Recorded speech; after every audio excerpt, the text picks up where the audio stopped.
Hello and welcome to this week's OK at Work with myself, Sarah Sawyer, and my colleague, Russell Berger from the employment group at Offit Kurman.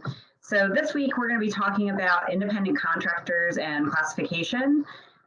About a couple weeks ago now, the Department of Labor came out with a final rule regarding the classification of independent contractors that's supposed to take effect March 8th. Independent contractor classification is essentially where someone, you determine whether someone is an independent contractor or an employee. And this impacts everything from taxes to wage and hour compliance to unemployment insurance, workers' compensation insurance. So it has a really big reach, properly classifying someone as a contractor or employee. And recently we had Department of Labor come out with some additional guidance on how to be interpreting different factors regarding classification and how to make these determinations. So this is something that I know Russell and I see a lot when we are working with employers trying to figure out whether someone is an employee or a contractor, and it's a place that can potentially lead to a lot of liability if you do it wrong. So it's something that we spend a lot of time with our clients on. It's very fact specific. And I'll toss it over to you, Russell, to talk a little bit about the new guidance. Yeah, so in general, what the Department of Labor has used as its guidance is something called the economic realities test. It's multiple factors, and the main thrust of it is you look at all these factors equally, you weigh them, and at the end of the day, it's kind of a judgment call as to whether the worker looks more like an employee or more like an independent contractor. And I always kind of talk about it in terms of, the person that shows up every day, works in your office, you provide the equipment, you provide the instruction, you provide the supervision. That person's an employee. No one really has any dispute about that. The plumber or the electrician or the tradesperson that comes to your house and comes when they show up, whenever they want to show up, they give you a huge window, they bring their own tools, they do the work how they want to do it. You can't possibly supervise them.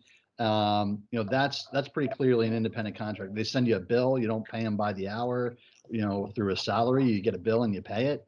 That's pretty clearly an independent contractor. But the issue is there's a lot of room in between.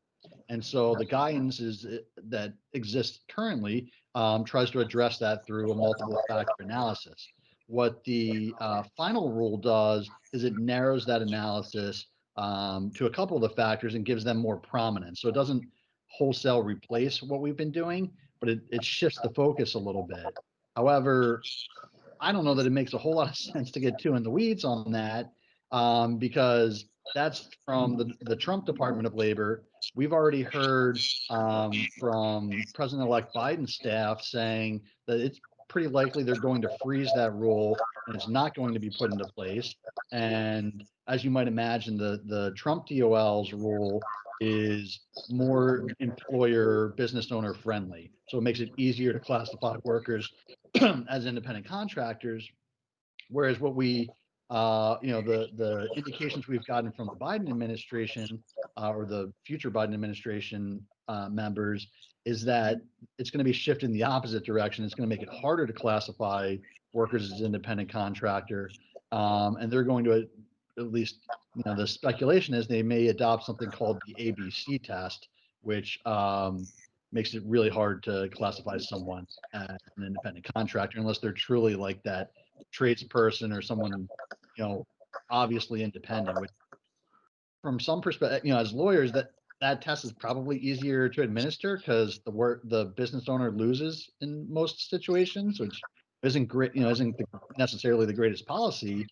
It's simpler than what we're dealing with now, where there's a lot of gray areas. Yeah, and part of the reason that we're seeing that difference between the Trump administration and the Biden administration is that if someone has to be classified as an employee, then they're entitled to a lot more benefits and protections under the law. And so that is, really why when we say it's under the current rule, if it takes effect, it's easier to classify people as independent contractors, and it ultimately is more business friendly because if it's easier to classify someone as an independent contractor, well, then you don't have to pay, you don't have to provide them these benefits that you normally have to provide an employee. And so that is where the rub is between these two administrations and the priorities and the business friendly versus employee friendly kind of battle there. And I would also add that we're really seeing, I mean, this is something to pay close attention to, because as I mentioned, Russell and I see a lot of liability issues around this, a lot of litigation, a lot of employers getting this wrong, because right now it is very difficult to try to determine who, which bucket people are in sometimes.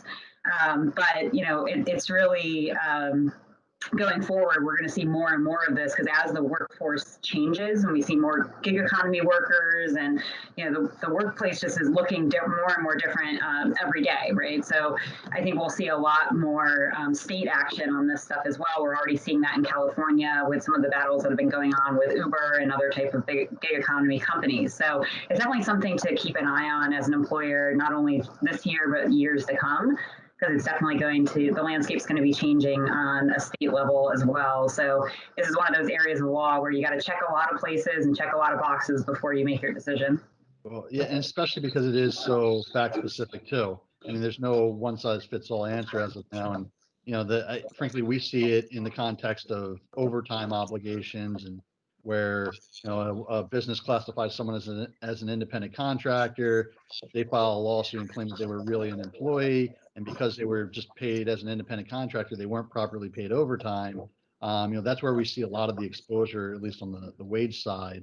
And like you said, Sarah, it's just something you really have to stay out in front of and be thoughtful about, and you don't want to be caught off guard by something like that. Yeah, definitely. And the last thing I'll say before we sign off for today is that just because you call someone an independent contractor and put it in an agreement does not make them an independent contractor.